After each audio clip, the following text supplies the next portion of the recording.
What I'd like to do now is we'd like to move on to part 3 of the 4 segments, and we're going to look at Fibonacci and the golden mean spiral.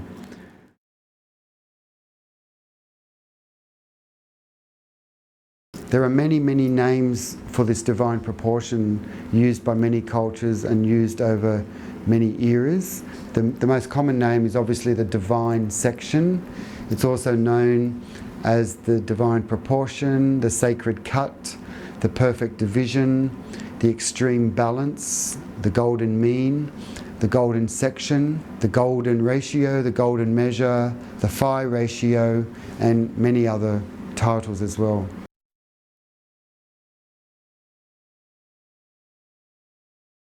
What's important now is that we understand that there's an intelligent and sophisticated series of numbers called the Fibonacci sequence. But what we want to do is look at the ratios between the successive Fibonacci numbers as they appear in order. What that means that we're going to divide each Fibonacci number into the next Fibonacci number. What we're really interested in is looking at this imaginary line here that's never really reached. This line here, it's actually 1.618. So as we keep dividing the Fibonacci numbers, like when we divide 3 by the previous Fibonacci number, the answer is 2 into 3 is 1.5. So we look for 1.5 on the y-axis.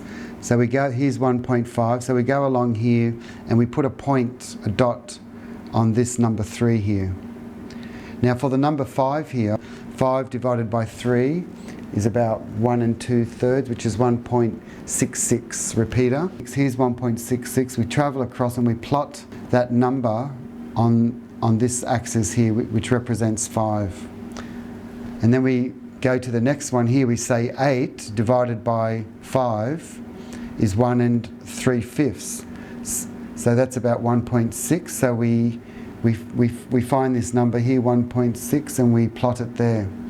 When we divide 89 into 144, we get closer and closer to this mystical number called 1.618033988. So it's not a number that we actually reach. The golden mean ratio is actually it's a function, it's a principle of nature.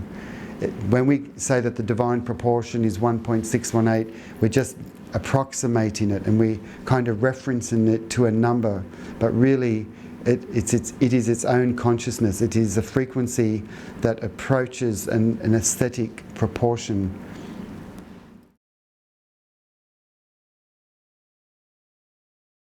What you can see is an interesting phenomenon. We start off with a long wave, and as we progress with the Fibonacci numbers, we go right down into a short wave.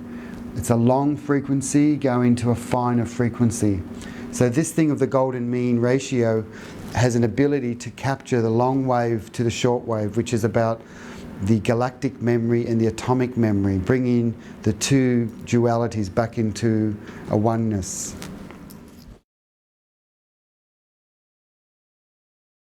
And I suspect the reason why we've been told that it's a nonsense number is that it actually holds grand secrets.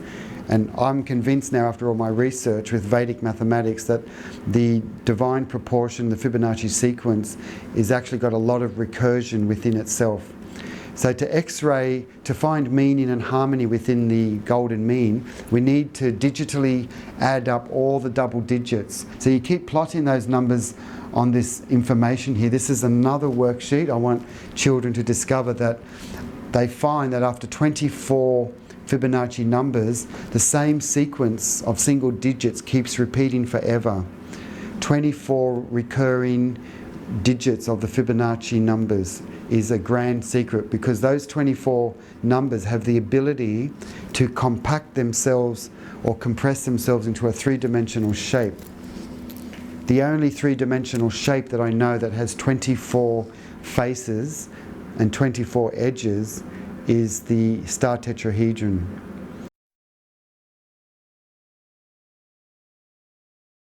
So the ultimate feminine symbol of the golden mean is actually the spiral. We're just about at that point now where I'm going to show you how we can transform the Fibonacci numbers into a spiral. But before I show you that, I want to show you the masculine symbol of the golden mean. Anything straight lined in geometry is considered masculine, anything curved is feminine. So here's the ultimate symbol of the golden mean, and it's known as the pentacle. Wherever we look at the pentacle, this is actually the pentagram. When we draw that 5-pointed star, that's the pentagram. The polygon that fits in the circle is called a pentagon, but we're interested in where these diagonals cross, right? So where this distance intersects with that distance, this critical point here, this intersection point, has the relationship of the golden mean. So if this distance was 1 unit, then this distance here is 1.618. There's also a second occurrence of the golden mean. When we draw the star within the star, if I'm going to draw another pentagram within the larger pentagram, this distance here is 1.618 distance of that. So the star within the star within the star keeps reducing at the rate of the golden mean factor 1.618. So what that means is that we've suddenly found a wavelength that nature uses quite efficiently to go down into the small picture, into the shortwave, but also we can keep increasing that star by the same factor of 1.618 and expand out into the galaxy. We suspect we found a ratio or wavelength that knows how to travel through the dimensions without self-destructing. And the only way something can do that is that it must be recursive. It must be self-similar. It's the same shape, same ratio that doesn't get destroyed. In a sense, when you have a child, that child is a self-similar reproduction of who you are, and it's taking your DNA into the future so that you can survive. We're talking about surviving and destructibility. So through love, your essence is expanded through your children and grandchildren and so on to infinity. But mathematically, that's expressed biologically by this critical wavelength point called 0.618 ratio. So the ultimate symbol of the divine proportion is the pentacle, and you can see why it's been kind of not demonized, but it's been given bad press by being associated to the witch hunt and to the witches, because really what they've done over the centuries is to put you in fear to the shape of the symbol, because the pentagram holds the memory of your DNA ratio, which is 0.618 ratio, which I'm going to show you some more slides of. So by putting fear into sacred symbol, what happens is that you can't access the memory of who you are. So the pentacle, the swastika, the Star of David, and many, many symbols have been tarnished. And what we're leading up to basically is that even the golden mean spiral has been tarnished, because when you understand what the three-dimensional view is of the two-dimensional Nautilus shell, it's literally a ram's horn, which is what was put on the devil card. So what I'm leading up to is I'm just giving you the information about the shapes and the numbers, and then we'll realize how deep this subject really is.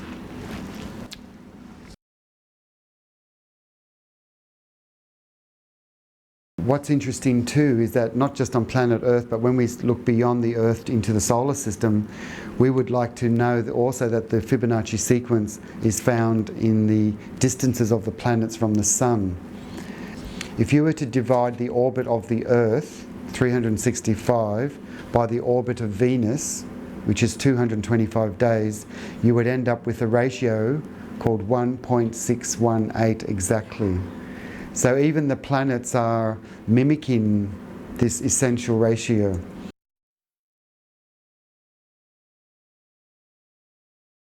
There is a series of about 5 books on sacred geometry, and taken from another book relating to a little book of coincidences is just a book called Sacred Geometry, and there's some exquisite pictures of what sound looks like. Imagine if we could see what sound actually looks like, the form or the shape of sound.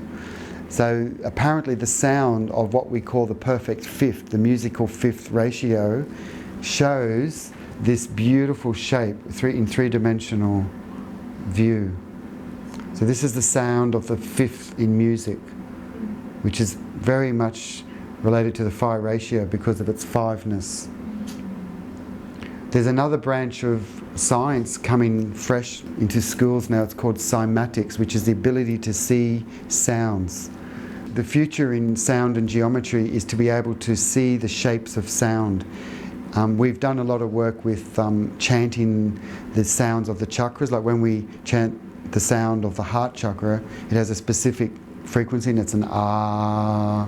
When you feel love, you feel that sound of ah.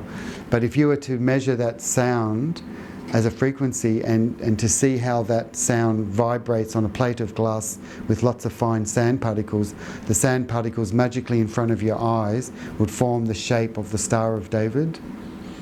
So the six-pointed Star of David is actually the sound of one of the chakras, which is the heart chakra, which is the R sound. So shape and sound relate to frequency, vibration.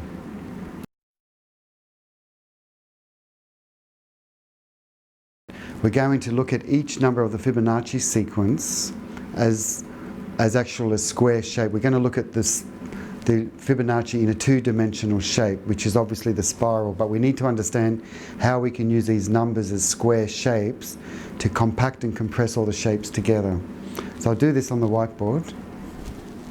We are here to transform the numbers of the Fibonacci sequence 1, 1, 2, 3, 5, 8, 13, but to view them now as squares, because later on we're going to view them as cubes. But right now, let's just see what pattern we get when we compress, compact efficiently all these squares so they form one matrix. So I'm going to start off with a 13 by 13 square. So let's say this is 13 by 13. I'm going to descend down with the next Fibonacci number 8, 5, 3, 2, 1. Then I say, what's the next size, which is 8 by 8. I'm going to draw an 8 by 8 square. These are two-dimensional squares. So we could call it that's 8 by 8. Then I'm going to find the next square, which is a 5 by 5.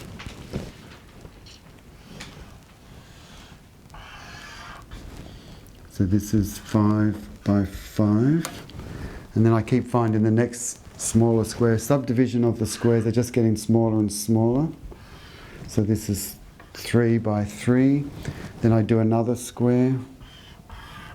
So that's 2 by 2. And then we can just keep on going and going. But we find that we can keep going down, down, down into the small wave, right down into the atom. But we're not actually sure where they're all going around to. We're not actually sure. So let us get another map. I'm going to get another colour, say red, and I'm going to put my compass here. I'm going to put my compass here and open up the compass to this 13 units. So I'm going to draw an arc that goes from this point to that point.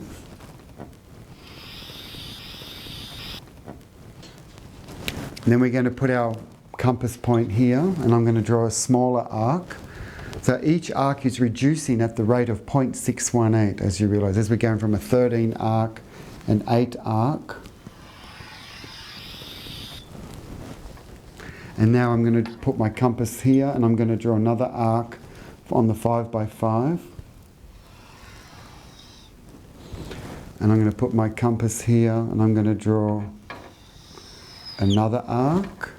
And I'm going to keep getting smaller and smaller right down into the world of the atom. We could literally go forever. This is the mathematics of infinity. But we want to be very precise now. So the ancients worked out that there was a very critical 32 degree tilt that allowed us to go into this mathematics, vortex mathematics of infinity. So I'm going to draw in another colour the guidelines that I need, like snap lines, to show where's the center of this vortex that I'm whirling around. So what they did was they drew the two main axes from this point here. They went right through to that point. And then notice that that's a golden rectangle. And when I've drawn the big square here, notice also that this shape is a golden rectangle.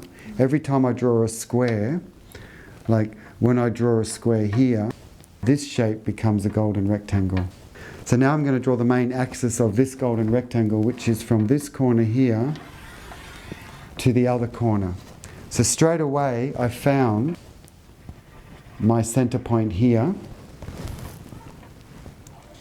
and this I believe is the 32-degree tilt angle that is the same as the chin angle of the Sphinx. It's tilted at a 32-degree tilt angle, which is similar in the next project that I show you with sacred geometry. We're going to look at when we take a cube and tilt it at 32 degrees 5 times, we go into the 4th dimension. We go from cube into dodecahedron, which is what Pythagoras was excited about. So just to let you know that these axes are at a very important tilt angle. Okay, so we get the red pen again. Now that I know where my center point is, I understand that as I travel around from square to square, as the squares get smaller, I'm literally forever always going around this mystical point. I don't know where I go. We suspect that we go into some kind of wormhole, and we can travel interdimensionally through that point, into the small world or to the large world. It's the key to time travel. It's probably one reason why we don't know about golden mean, magic squares, Vedic mathematics, because this is part of your ascension process. It was hidden, it has been hidden from us, but it's there in nature all the time. And that's the beauty of this mathematics, that if we can't find this in nature, then it has no reality. And because this is the mathematics of the bones in your ear, the cochlea is also this spiral. This is like an antenna that picks up the waves so that it can focus vibration into the center. You see it in snail shells, you see it everywhere. This is also the shape of the galaxies as they're being born.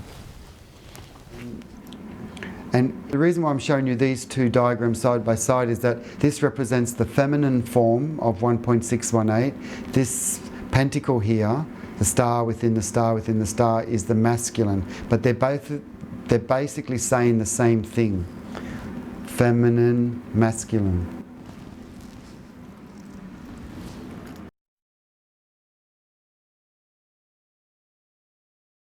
What I would like to lead on to now is to take this one golden mean spiral, and we're going to start rotating that spiral in space.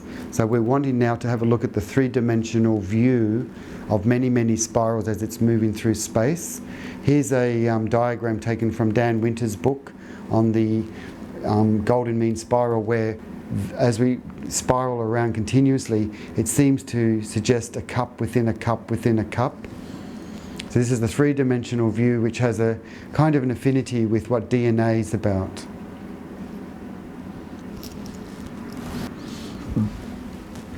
Here's another view of the same spiral done many, many times, the one shape viewed three-dimensionally. Looks like cups within cups within cups.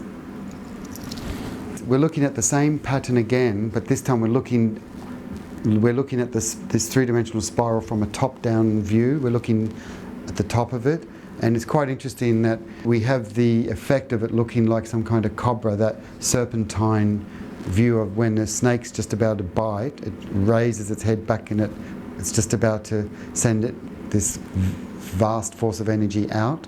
So there's a critical energy when it's poised, and that's quite a good definition of the golden mean, this sort of like snake-like shape at the center here.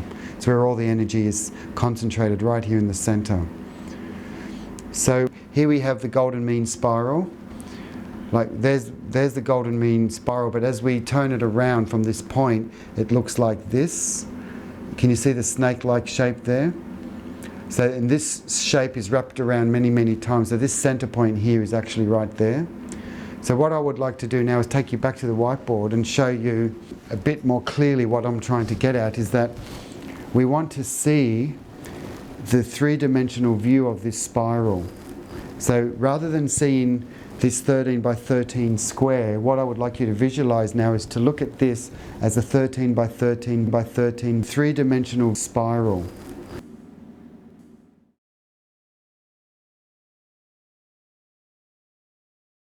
What we're leading up to is trying to look at the compression of the spiral in 3D, all the cubes nesting in one coherent shape. So I want you to have a look at this shape here. Here's the logarithmic spiral that we drew in 2 dimensions down the bottom here. And I want you to now to visualize each square is a cube. So you can see a cube here, then there's a cube, a cube, a cube, and it's all in perfect alignment coming down to the original spiral. And then we're going to draw arcs, 3-dimensional arcs through each cube. So let's go back to the whiteboard. And basically what we're doing is that each square that you see here can now be visualized as a 3-dimensional cube. So this is 13 by 13 by 13 cube, cube, smaller cube, cube, cube, cube, and they keep getting smaller and smaller. And we're going to draw 3-dimensional arcs going through. So I'd like you to visualize now what would that shape be to you? What would it look like? Is there anything in nature that would show you the solution to nature's dilemma here? How to perfectly compress energy so that it's always forever in a movement, so it's always flowing. It doesn't self-destruct, it's self-similar.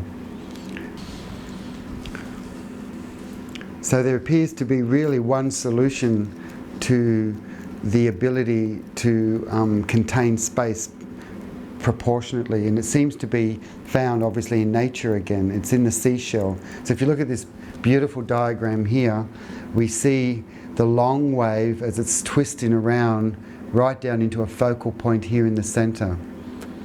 This to me is perhaps one of the best symbols of the 3-dimensional golden mean spiral.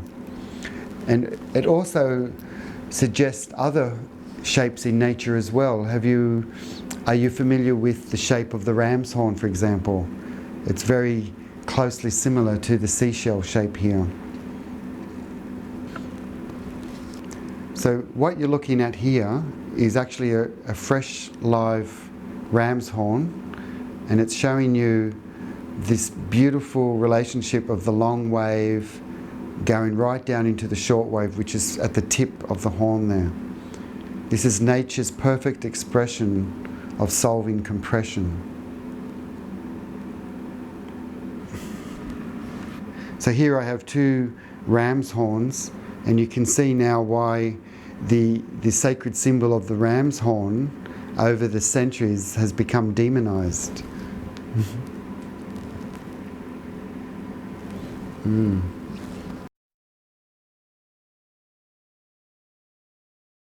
It's quite beautiful to know that when we take 2 golden mean spirals, what would happen if you were to place them in a very particular and articulate way. So this diagram here, thanks to the courtesy of HeartMath Institute and Dan Winter, they did some amazing work, and they showed us that when the spiral keeps spiraling around and around and around, but 2 of them, when they're phase locked, what we get is the symbol of the heart, and we keep getting the heart within the heart within the heart. The big heart to the small heart, infinitely recursive, fractally embedded. The nest is infinite fractal. This is called the language of love. The same people, Dan Winter and HeartMath Institute, were collaborating in California, and what they wanted to do was they started asking some important questions like, can love be measured? Can we literally measure emotions? Like, does emotion have a sacred geometry? Is there a form to love, anger, hate, jealousy, bliss? And they found that when many people were meditating and they could measure their heart waves and brain waves, they found that they were resonating at this 1.618 hertz or frequency. So when we felt bliss or love, we resonate at 1.618 frequency. So this is the doorway. But when we feel hate, anger, we're out of sync with that frequency. So I believe that this is one of the keys to ancient knowledge, is an understanding of this love wave that can be shared. because it is a true doorway to infinity.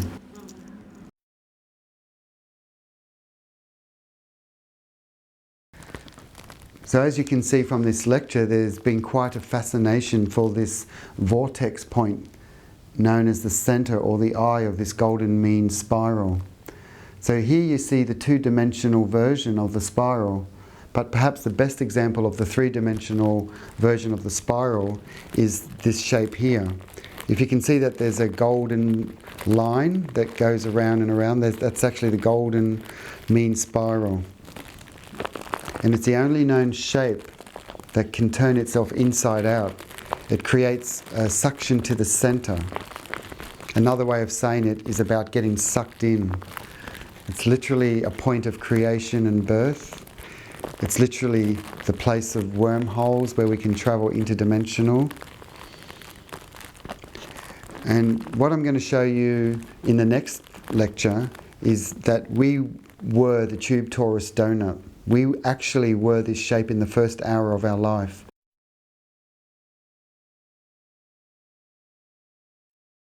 So a lot of scientists at the moment all around the world are totally excited about this tube torus donut because it has the ability to explain many, many things like transpiration of the roots into the leaves, magnetic fields. And a scientist in Japan actually was inspired by this, and he designed a toy that was able to implode.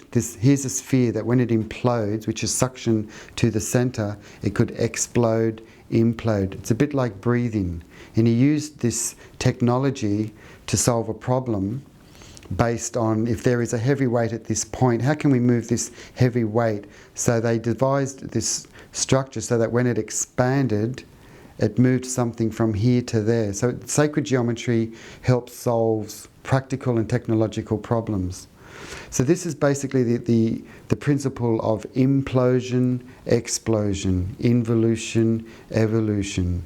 In breath to the heart, out breath. It's as a breathing. And that's why scientists now are playing with these toys. In fact, scientists are even calling the universe, they're actually calling it as an imploded universe called Impliverse. So there's a lot of new words being coined at the moment to satisfy the ability to explain the level of consciousness that's risen at the moment. Our concepts of the world are changing at the moment, and we need to embrace this principle, which we never really thought about before. It's learning how to breathe again, in, out, center, out, and always being interconnected with everything.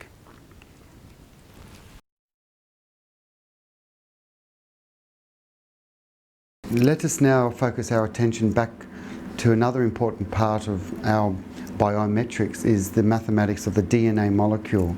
So if we were to take a slice of the DNA helix, if you imagine a vertical helix, and we were to slice through that molecule, the cross-section of DNA molecule is apparently composed of 10 golden mean spirals. From each of these nodes on the outside, we're drawing in a golden mean spiral into the center. So this is the accepted and traditional view now of what DNA looks like as a cross-section. 10 golden mean spirals, perfectly nested and embedded.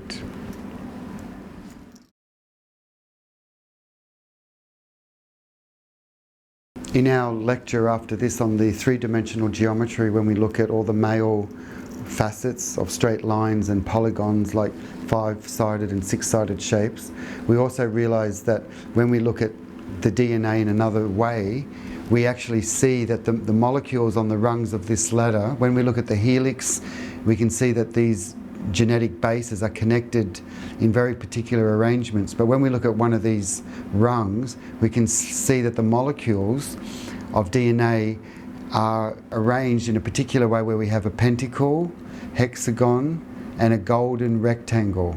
Hexagon, pentacle, golden rectangle.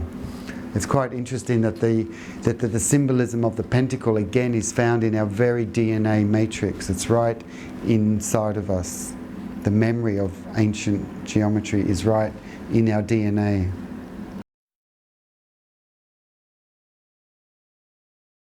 A lot of people have been asking for more information regarding how they can teach their children, or how teachers have been wanting some worksheets on how to instruct children.